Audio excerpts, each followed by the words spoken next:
Muy buenas noches a todos. Bienvenidos a Relatos de Terror García. Presenta. Historia El degollado de la Noria. Hablar del degollado de la Noria es tanto como hablar del demonio. Los habitantes de este poblado de Guanajuato le tienen tanto miedo que muy pocos se atreven a contar esta historia. Este no es el caso de Doña María, quien tuvo un papel muy especial en el origen de este relato.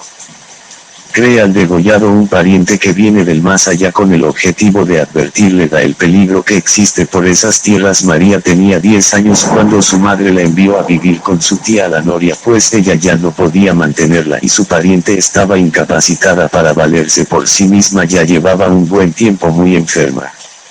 La tía de María había concebido un solo hijo, pero este era un desobligado, era parrandero, borracho, agresivo y tan egoísta que no se preocupaba por ella, dejándola a su suerte pero sin abandonar su casa.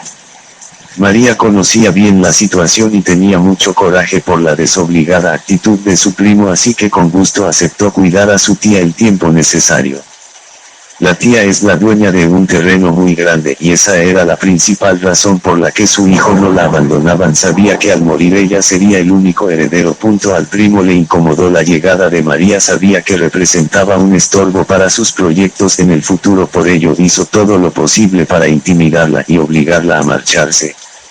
En una ocasión la niña se fue a comprar tortillas y escuchó la conversación de un grupo de señoras. Comentaban con asombro haber oído el paso de la carreta de la muerte la noche anterior. Como ella no conoce a la leyenda, cuando regresó a la casa de inmediato la compartió con su tía. La mujer mostró temor al escuchar el relato y le explicó a María que según la tradición popular el sonido de la carreta significaba la inminente muerte de alguien del pueblo. La niña entonces sintió el temor al pensar que la muerte andaba rondando el lugar buscando a su tía. Al día siguiente el primo de María fue a visitar a su madre, pero lo hizo de mala gana, arguyendo que días antes ella lo había corrido de su casa por haber llegado ebrio y ahora ella misma le pedía que se fuera a verla. La tía insistía que ella no lo mandó llamar. De cualquier modo el joven estuvo con ellas y se resistió poco antes del anochecer. Al otro día, cuando María se fue al mandado, escuchó nuevamente la conversación de un grupo de señora. Otra vez habían oído el paso de la carreta de la muerte, pero en esta ocasión por el rumbo del huerto.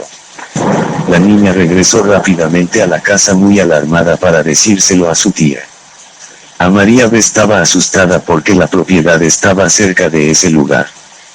Su tía le dijo que si en alguna ocasión ella escuchaba la maldita carreta, por nada del mundo se asomará para verla, porque si la muerte la descubría volver a llevársela. Quien también vivía cerca de esa zona era su primo, el borracho y parrandero. La niña, muy ingenua, fue a buscarlo para advertirle del peligro, pero en vez de agradecerle la información, la corrió de su casa a empujones, argumentando que estaba harto de ella y que además él no quería de esas tonterías. Días después el joven llegó molesto a la casa de su madre diciendo que ella lo había mandado a llamar. La anciana mujer lo negó y, aprovechando la ocasión para decirle que como era un desobligado evitaba llamarlo, tal vez es alguien más quien te habla. Ante ello el joven se retiró desconcertado, pues ya 2 veces le sucedió lo mismo. Esta noche sucedió algo terrible en el pueblo. Se soltó un aire como jamás se había visto. Los perros ladraban de una forma lastimera, y la sensación de peligro se podría respirar en el ambiente. Ya casi a la medianoche se escuchó el grito de un hombre implorando piedad por su vida. La tía de María reconoció la voz de su hijo y le pidió a su sobrina que buscaba ayuda. La niña, a pesar de su miedo, estaba obligada a obedecer a su tía y salió corriendo a cumplir la orden. Unas personas se apiadaron de ella y la acompañaron a la casa de su primo en el huerto. Demasiado tarde, pues cuando llegaron descubrieron con horror a su primo degollado en el suelo. A la tía y su sobrina solo les quedó darle cristiana sepultura y esa por su eterno descanso.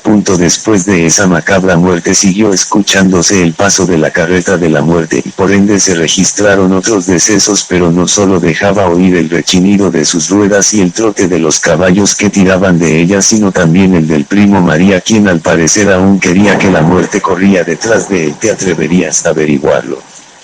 Saludos. Hasta la próxima. Síguenos en nuestras redes sociales.